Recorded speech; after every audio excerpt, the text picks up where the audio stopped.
السلام عليكم، ازيكم؟ عاملين ايه؟ يا رب تكونوا كويسين وبخير. يسعد الله اوقاتكم حبايب قلبي بكل خير ان شاء الله باذن الله. النهارده معانا قراءه قويه جدا. قراءتك ان شاء الله باذن الله هتكون جبر خاطر وهتكون مهمه جدا لحياتك. بتاريخ 11/2026 النهارده السبت. هنشوف مع بعض دلوقتي قراءتنا، هنشوف الرموز وهنشوف باذن الله الاخبار الحلوه والساره واللي انتم منتظرينها. يلا استعدوا معايا ونشوف مع بعض.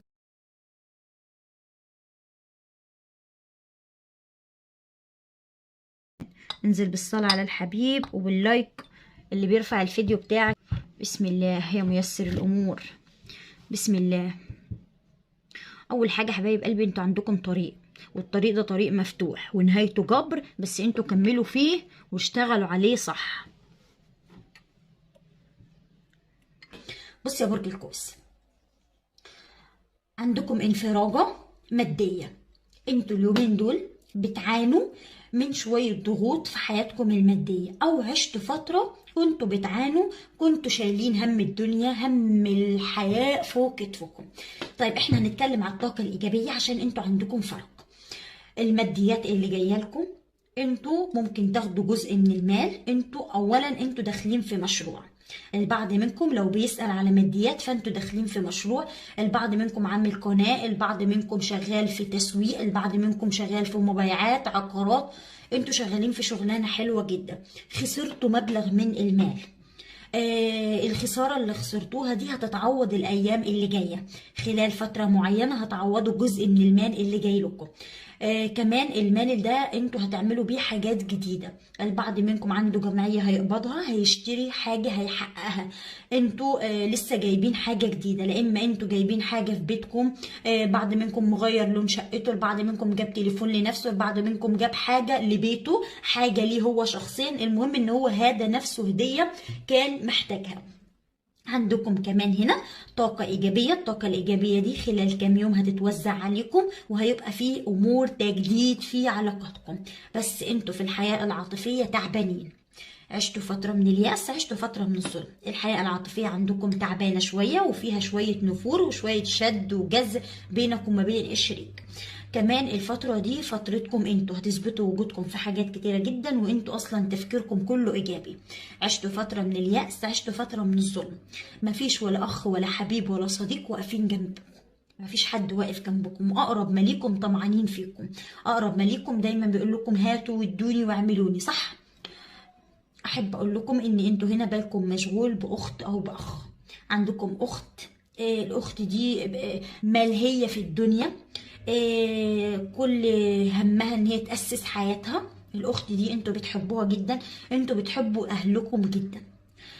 كمان في واحدة من اخواتك برضو او من اخواتك، الاخت دي برضو دايما في مشاكل بينها وما بين شريك حياتها، دايما في ضغوط، دايما في النفسية تعبانة.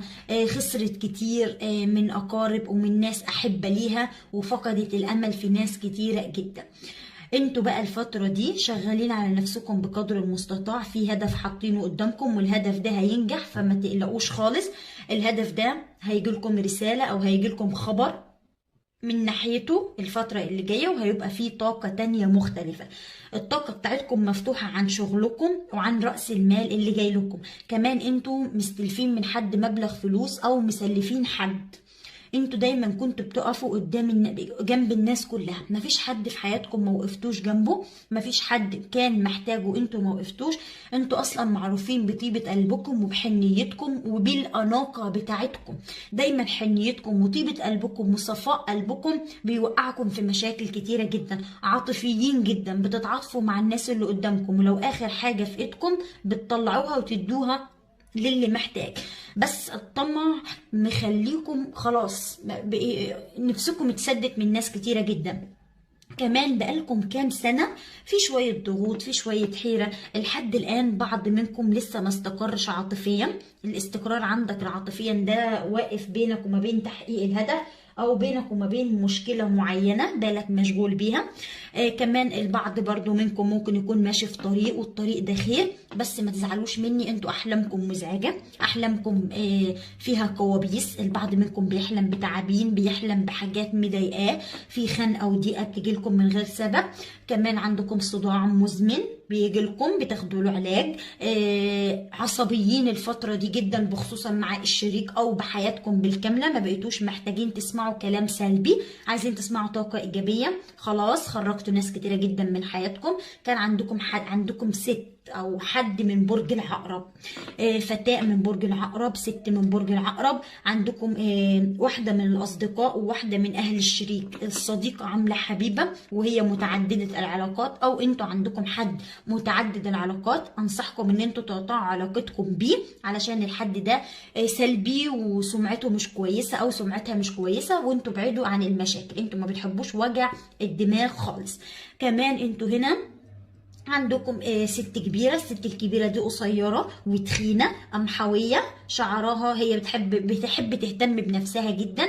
بتحب كده تصبغ شعرها، بتحب تهتم بنفسها، وبتحب تبين ياما هنا ياما هناك. وهي اصلا استغفر الله العظيم منها بس ست حقودة فيها غل دايما، يعني ينطبق عليها مثل شبع بعد جوع. بتحب دايما تبين اي حاجة جديدة، اي حاجة جديدة بتجيبها بتحب تبينها وتقول انا جبت وعملت. هي اصلا حقودة وبتغير جدا من اللي ليها او بتغير من الاشخاص اللي حواليها. ابعدوا عنها وكبروا دماغكم منها علشان الست دي بتاعت مشاكل وبتاعت حوارات كتيرة وانتم ما بتحبوش الحاجات دي. عندكم دعوة مستجابة. في ست كمان قصيرة، والست البيضة ست بيضة. الست دي بتحبكم جدا، وشها بشوش، دايما كده بتدعي لكم بقلب صافي ومش عايزة منكم حاجة. هي بس بتحبكم جدا وعايزاكم تكونوا مبسوطين في حياتكم. هنا كمان بسم الله ما شاء الله عليكم في ارتباط جديد او في علاقة حب جديدة، او انتوا هتاخدوا قرار حاسم في العلاقة العاطفية. انتوا ممكن تكونوا حاليا في علاقاتكم العاطفية تعبانين مخنوقين، في حيرة وفي دوشة، في عراقيل، في شوية ضغوط نفسية، بس انتوا قررتوا تشتغلوا على نفسكم وهتكونوا ناجحين. البعض منكم بيحب اللون الرصاصي، اللون البنفسجي، اللون الاسود. الالوان دي جميلة جدا ليكم، بتديكم طاقة ايجابية وبتحبوا تغيروا من نفسكم.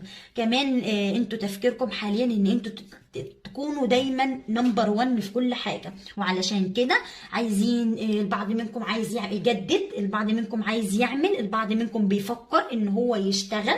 عندكم مناسبة حلوة او قعدة حلوة او لمة حلوة. اللمة دي هتكون طاقة ايجابية وهتفرحوا جدا. كمان انتوا هتساعدوا حد مريض، حد تعبان عندكم، ربنا هيشفيه باذن الله وهتساعدوه. ممكن تدوه مبلغ من المال، ممكن تقفوا معاه في حاجة، المهم ان انتوا هتساعدوه.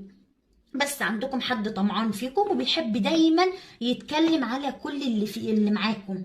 انتوا مش مرتاحين مع اهل بيوتكم، مش مرتاحين لا اما مع اهل شريككم لا اما في اهل بيتكم. انتوا كنفسكم مش مرتاحين، وده بسبب الضغوط اللي انتوا بتمروا عليها. محدش حاسس بيكم، الدنيا مدياكم لحد ما مستكفيه. وانتوا عارفين كويس جدا كلامي ده انه حقيقي، وبعض منكم هيقول لي في الكومنتات انتوا الدنيا خدتوا من ذل، من اهانه، من حاجات كتيره جدا. يعني بمعنى صح اتمرمطتوا وصلحتوا الكوته لدرجه ان انتوا اشتغلتوا في اكتر من شغلانه وما لقيتوش نصيبكم. يعني كل شغلانه بتشتغلوا فيها بتلاقوا الطمع، بتلاقوا الغيره، وبتلاقوا الحقد. وعشان كده قررتوا ان انتوا تبنوا مستقبلكم بنفسكم. عشان كده انتوا بتحبوا تشتغلوا على الحاجه الخاصه بتاعتكم. البعض منكم بيعمل كذا تجديد، بس عندكم تعبان صغير عدو. العدو ده مترصد ان هو يأذيكم، والاذى بتاعه سلبي. انتوا ما بتخافوش من اي حاجة، دايما بتكرهوا الاوامر، وعشان كده بتخشوا في اي علاقة بتنهوها بمجرد ما بتدخلوا فيها. بتلاقي التحكم، بتلاقي الضغوط، بتلاقوا الامور فيها عراقيل، فبتبعدوا وبتريحوا دماغكم خالص. وانتوا اصلا اللي فيكم مكفيكم، مش ناقصين ضغوط ولا كلام سلبي. بتبحثوا دايما عن الطاقه الايجابيه. الشجره دي هتبقى طريق نور ليكم من بعد الضلمه. الشمعه ده بتدل ان انتوا ماشيين في طريق ضلمه، والطريق الضلمه ده ربنا هينوره لكم في الوقت المناسب. بس انتوا بلاش الخوف وبلاش اي حاجه تضايقكم. انتوا عندكم اكتر من مشروع، عندكم اكتر من تفكير، عندكم اكتر من حاجه عمالين تفكروا، عمالين تشتغلوا عليها. طاقتكم كلها مفتوحه وكلها ايجابيه. حياتكم الماديه هتكون ماشيه زي ما انتوا عايزين، بس ارموا ورا ظهركم. في ناس ظلمتكم واتكلمت عليكم وتسببت ان هي تاذيكم في حاجات كتيره جدا، بس انتوا فوضتوا امركم لله وقررتوا ان انتوا ما تتعاملوش بالمعامله بتاعتهم، انتوا بتتعاملوا بنيتكم انتوا، وعشان كده دايما بتكونوا منصورين. والشخص اللي او الحد اللي عمال يوقع لكم في حفره وعمال يدبرها لكم، ما تقلقوش خالص، انتوا اللي هتكونوا منصورين وهتفرحوا جدا الفتره اللي جايه، وهتكونوا كده في كلمه الازدهار. وكمان انتوا هتحضروا لا اما صديقه لا اما حد مقرب ليكم انتوا بتحبوه جدا، هتفرحوا لفرحه وهتسعدوا جدا، هتكونوا مبسوطين جدا وهتجددوا في نفسكم، هتشتروا حاجات جديده. بعض منكم برضو بيفكر يشتري حاجات جديده عشان يحضر المناسبه الحلوه دي اللي هتديكم طاقه ايجابيه. وكمان انتوا عندكم تعارف او لقاء بحد كده ليه سلطه، بحد عالي، بحد هيبقى ليه كيان في الدوله او ليه كيان كده بشخصيه جميله، هتتعرفوا عليه وهتتكلموا معاه، وهيبقى في اخد وعطاء بينكم. وخلوا بالكم كمان ان الفتره دي هي فترتكم، انتوا لازم تثبتوا وجودكم وترموا ورا ظهركم اي طاقه سلبيه او اي حاجه ممكن تضايقكم. شجرتكم هتطرح عليكم في يوم من الايام التعب اللي انتوا عملتوه، التعب اللي انتوا ابذلتوه، او بمعنى اصح انتوا مستنيين تحصدوا اللي انتوا زرعتوه في حياتكم. انتوا زرعتوا كتير وقدمتوا خير كتير وما لقيتوش غير العراقيل والسلبيات. البعض منكم هنا واقف ومنتظر، منتظرين حاجة تحققوها، منتظرين أمر تفعلوه، أو منتظرين شيء يعني تستعدوا أو يعني هتكملوا فيه. تاني حاجة حبايب قلبي، انتوا هنا عندكم ميزان أو عندكم يعني عدالة، دايما بيكون في عدالة عندكم، دايما بتكونوا من الناس اللي هي منتظرة الحق يظهر، منتظرة يعني الأمور اللي هي تبقى يعني مستقرة لحياتها بإذن الله. لكن انتوا هنا عندكم زعل، في زعل بينكم وبين حد، في حد أذيكم، حد مضايقكم، حد مخاصمين اليومين دول، يمكن الأمور يعني يحصل فيها صلح. وفي نفس الوقت عندكم فرحة كبيرة، إذا كانت فرحة خطوبة أو فرحة زواج أو هي فرحة في أرض بيتكم. والبعض منكم هنا هيكون عنده قضية أو عنده حاجة بإذن الله هتحصل لصالحه. بس هنا ظهر لكم حرفين، حرف الإس وحرف الإم، حد فيهم ماسك المفتاح اللي هو هيخرجكم من الضيق اللي انتوا فيه. وفي نفس الوقت انتوا هنا عندكم مكان، يمكن المكان ده بيبدأ بحد اللي هو هيساعدكم من الحروف دي. الجانب العاطفي هنا عندكم عين كبيرة، والعين دي على قد كده يعني جواها نقطة، وده دليل قوي انه في حسد شديد. عايزاكم تخلوا بالكم، في شخص هنا نيته مش كويسة اتجاهكم، والشخص ده مقرب منكم، وواضح جدا ان هو بيبص لكم في كل حاجة في حياتكم. وعايزاكم يعني تخلوا بالكم من الناس اللي انتوا بتتكلموا معاها، عشان تحموا نفسكم من العيون اللي هي مبوظة حياتكم.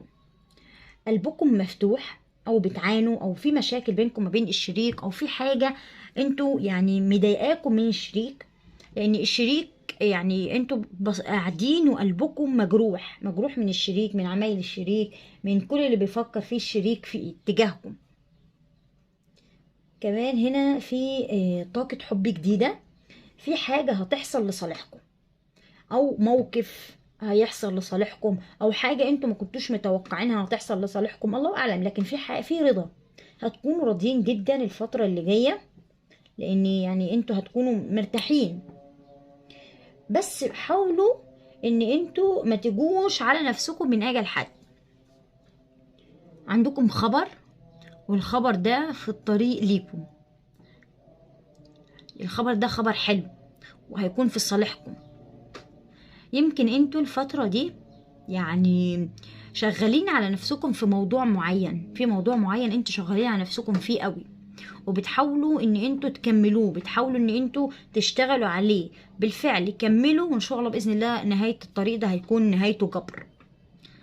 لكن في حد عندكم زي التعبان بوشين، الحد ده بيحاول ان هو يتكلم معاكم، ومن وراكم بيتكلم ضدكم، يعني بيتكلم في حقكم كلام ما حصلش.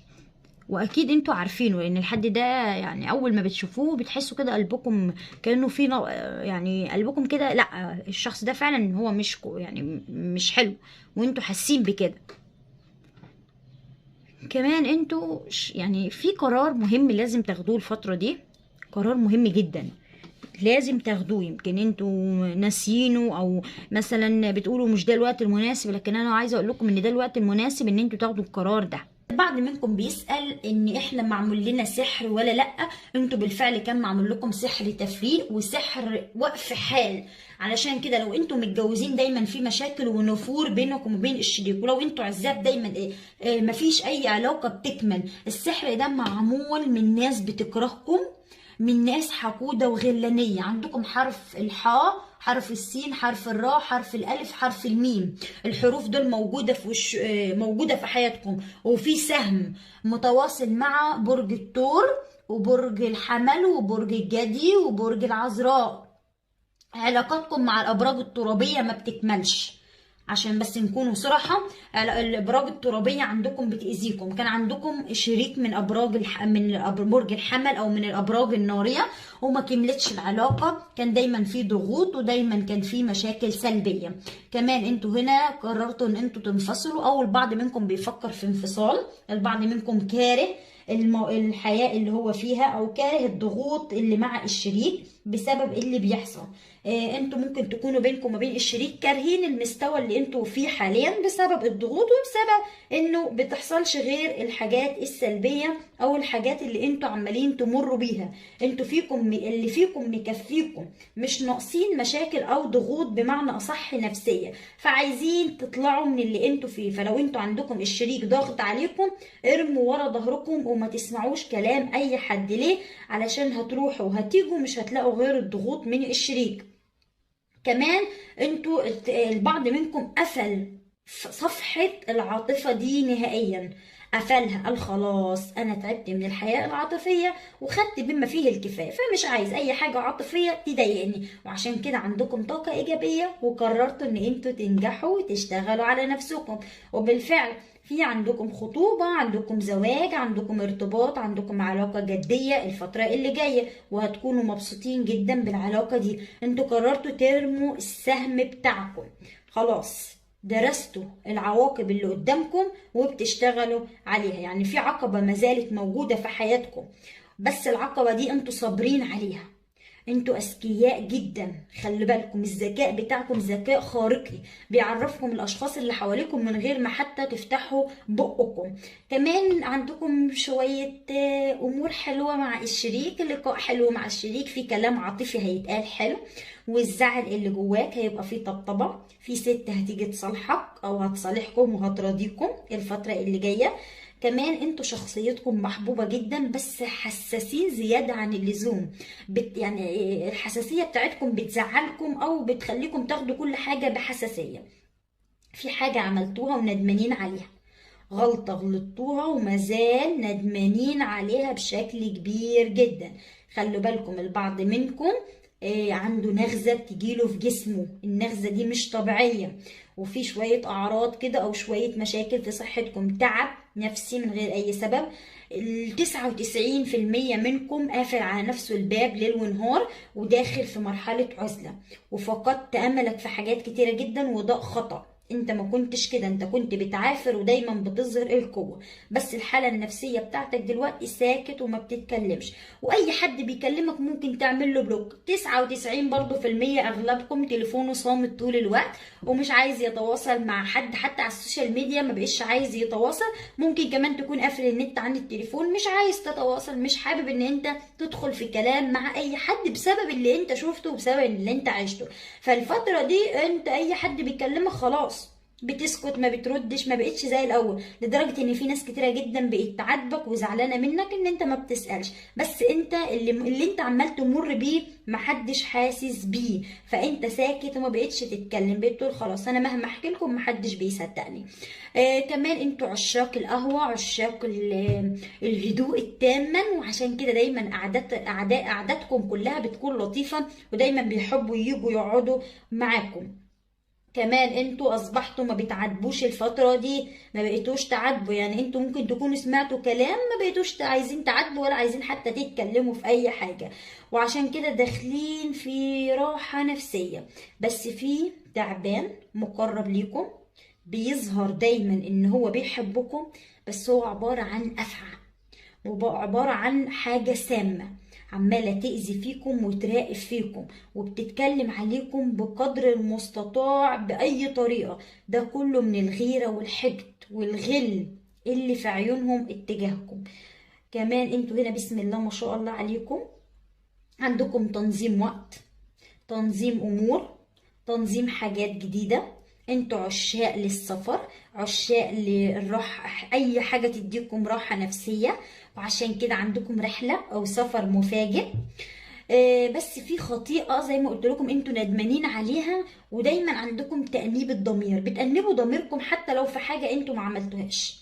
تأنيب الضمير كده بتأنبوا وبتزعلوا على أتفه الأمور، وانتوا في حاجات فعلا ما عملتوهاش. انتوا اتظلمتوا من ناس كتيرة جدا في حياتكم، ناس يعني اتكلمت عليكم، بس انتوا أقوياء، ومهما بتتهزوا او مهما بتقعوا بتقوموا اقوى من الاول. وده اللي باين لكم، او يبين لكم العالم بتاعكم منصور، ودايما رافعين قمة الازدهار بتاعتكم. بس زي ما قلت لكم الحالة الصحية بتاعتكم تعبانة، الحالة المزاجية عندكم فيها توتر وفيها حيرة، رغم ان انتوا بتمروا بظروف قاسية، بس التفكير بتاعكم مغالب كل حاجة عندكم. والبومة اللي عمالة تراقب فيكم في صمت، ربكم هياخد لكم حقكم منها الفترة اللي جاية. بومة هي فعلا ينطبق عليها كلمة بومة، قاعدة ومرصودة ان هي تفكر في الأذى بتاعكم. انتوا مهووسين بحد، لإما في حد مهووس بيكم، في علاقة حب بتربطكم بينكم وما بين حد بطريقة كبيرة جدا، يعني علاقة كده مش عارفين تتخلصوا منها. لا اما انتوا بتحبوا حد، لا اما حد بيحبكم، في حب عندكم واصل لدرجة انه ولا هو قادر يستغنى عنكم او انتوا مش قادرين تستغنوا عنه. البعض منكم بيشتغل على نفسه الفترة دي حرفيا. اي نعم انتوا بتمر بأزمة صعبة شوية، بس دايما بتحمدوا ربنا وبتقول الحمد لله على كل حاجة. احنا اكيد ربنا كاتب لنا الخير، اكيد ربنا عارف اللي احنا بنمر بيه الايام دي. الافعى الصغيرة دي دخلت بيتكم من كام يوم واتكلمت عليكم لما خرجت، خدوا حذركم منها. الموجة اللي انتوا فيها دي سببها الضغط النفسي، انتوا ضاغطين على نفسكم وعمالين تساعدوا ناس ما تستاهلش المساعدة، خلوا بالكم من النقطة دي. والشخص اللي انتوا وثقتوا فيه وقلتوا عليه ده مستحيل يخون، ما جالكمش غير الخيانة منه.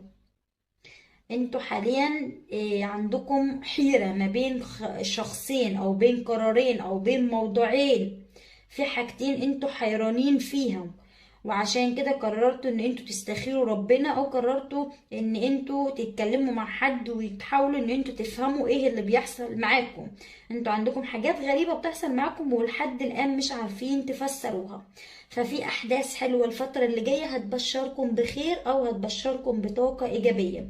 وكمان انتوا هتتفاجئوا انه في حد هيقف معاكم وهيساعدكم، وانتوا ما كنتوش متوقعين ان الشخص ده فعلا هو اللي يساعدكم ويقف معاكم.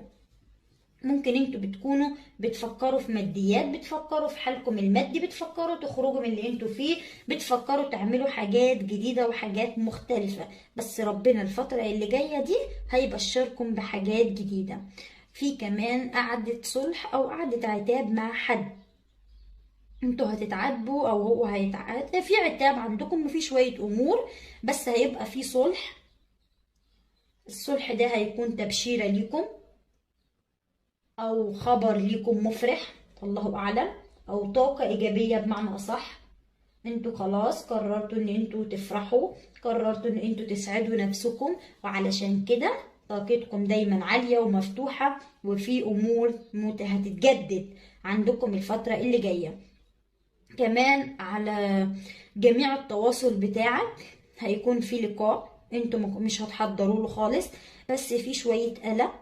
القلق ده واضح جدا على ملامحكم، الملامح بتاعتكم دبلانة شوية، خلوا بالكم من النقطة دي.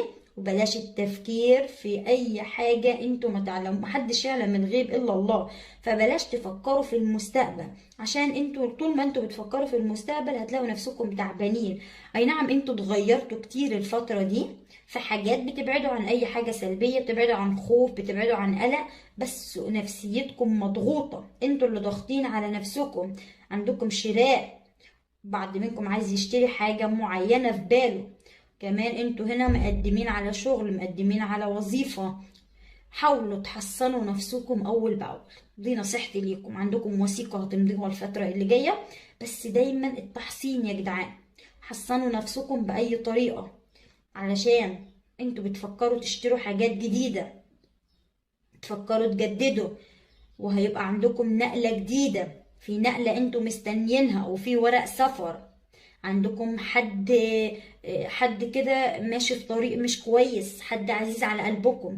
الحد اللي ماشي في طريق مش كويس ده انتوا زعلانين عليه، وبتقولوا له الطريق اللي انت ماشي فيه غلط، بس هو ولا سامع كلامكم ولا مديكم اي اهتمام، وانتوا ساكتين وعمالين تتكلموا معاه، بس هو مش ولا حتى معبركم. فعشان كده انتوا فوضوا امركم لله، وحاولوا تكتموا على خصوصياتكم وتداروا شوية، وترموا ورا ظهركم، وما تستنوش حاجة من حد. الأفاعي كتيرة جدا في حياتكم، وهم من الأصدقاء. واحدة صديقة كانت عاملة حبيبة، كانت دايما بتأذيكم. في بلوك هيتفك عندكم مع حد من أبراج ترابية، البلوك ده هيتفك، وهتاخدوا قرار حاسم انتوا، وهتغيروا من نفسكم. انتوا خلاص قررتوا ان انتوا تتعاملوا بشكل مختلف، فطول ما انتوا قررتوا ارموا ورا ظهركم اي حاجة سلبية. انتوا هنا عندكم ضغوط، وفي نفس الوقت عندكم طاقة ايجابية. وبكده يا حبايب قلبي نكون خلصنا قراءتنا النهارده. يا رب قراءتنا تكون عجبتكم ونالت مرادكم. انتظروا مني كل ما هو جديد من اجل عيونكم. تحياتي ليكم.